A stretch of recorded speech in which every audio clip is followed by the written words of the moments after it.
The next day you're able to start again. And when we work this way, we are doing something very beautiful, and that is, having accomplished a day's work, we can now go to bed satisfied.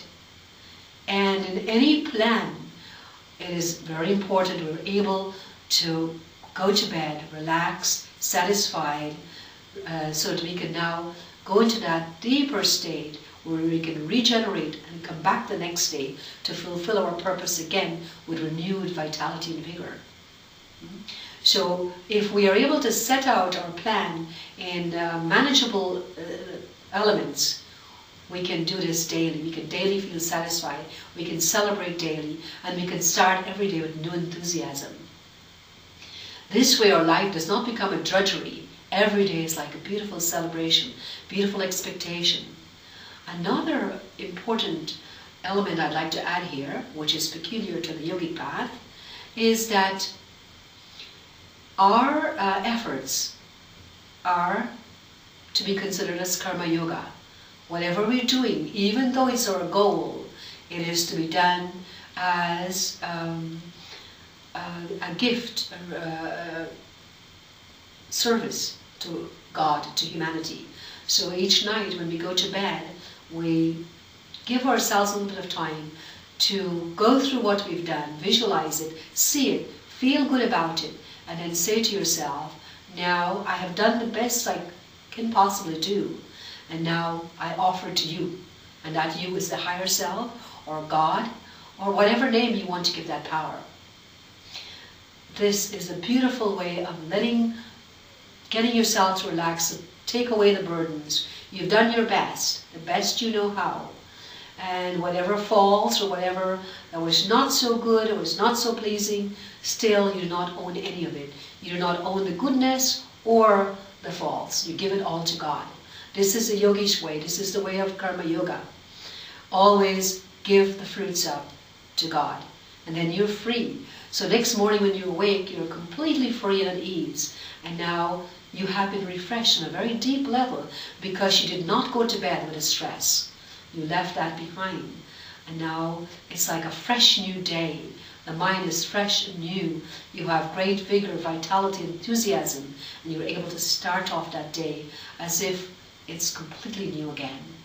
And in this way we are able to go on and to enjoy going through achieving this goal at every step. We're not waiting for the end of the journey to enjoy that fulfillment. We're having it on a daily basis. And this is important for our life because this is how we nurture ourselves. And this nurturing is not just pampering yourself, this nurturing is bringing God into your life. We're aligning ourselves with divinity. In yoga, we're taught that you're not just this body or this mind or even the intellect, but you are divinity, you are Satchidananda, you are existence itself, your knowledge and your bliss. And this is what we're after attaining. Not the goal is just an excuse. The goal we're setting ourselves are just ways of refining the personality, of being able to shed all the delusions and illusions so that we can come to that state of realizing our Satchidananda state. That is the real goal of life. The goals we're setting ourselves will help us to get there when we can perform those goals, can work towards achievement in a yogic manner. And to work in a yogic manner is to work constantly giving the fruits over to God, to work with love and with devotion. The ordinary person will find it very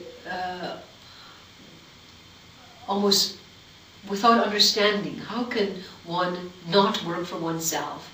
How can one work for the sake of God or for the sake of humanity? This, to the ordinary mind, doesn't make sense. However, when one comes into touch with yoga, this understanding opens up and you see how it's a very logical way of doing things. The results come anyway.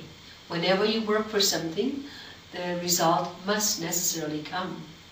But attaching ourselves to it, to be thinking constantly of only the outcome, really handicaps us, because that takes up so much of our energy.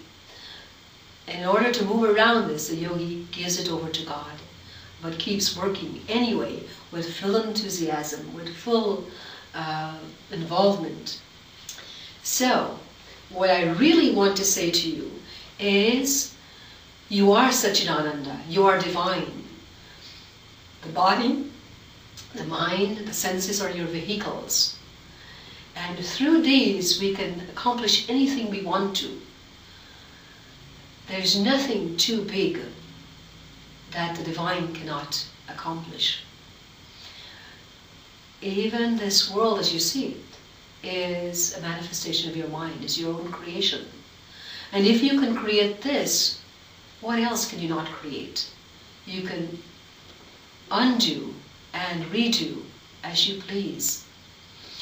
By getting this knowledge of yoga, by understanding the bigger perspective of things, our life starts to become more and more of a cosmic dimension. And our goals become very, very big and far-reaching.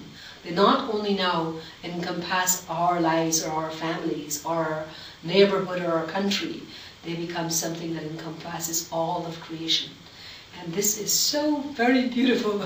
It's unimaginable. On this path, such joy comes to you. You really start experiencing yourself as Satchidananda. Bliss becomes your natural expression, your natural emanation. It comes out of you all the time. Sometimes the mind, the heart, the body becomes such a small vessel that it just overflows. Sometimes it overflows as laughter, sometimes as tears, but it's all still very, very joyful. And this laughter and tears are just overflowing in purification, so that that inner instrument can become more and more expressive. And this is the true goal of life. At the same time, we're not negating the goals we want to set in our lives in terms of accomplishment and human achievements. These are important too. But they are important as so much as they will help us to remove the illusion, to remove the delusions, and to bring us more into the reality of who we are. To know that things are changing all the time. And the body even changes, the mind changes, but there's something within you that is eternal. The real you, the spirit, the Atma, is unchanging. Nothing affects that. And that is what we need to attach ourselves to. Hold on to this eternal value within ourselves, this Atma, this soul. And then, no matter what changes, we'll be able to adjust, we'll be able to come back, we'll be able to go on with life. Because we know we're living life for the highest of all purposes. And in our daily life, with this kind of attunement, we're able to live in a very purposeful way, a way of service, a way of love, and a way of service to all of humanity. And in that way we will find so much harmony coming into our lives, because now we're living in alignment with our higher destiny, with our higher being, with our divine nature. Oh, that's it. So, I wish you all a wonderful 2008. All goals can be accomplished and will be accomplished.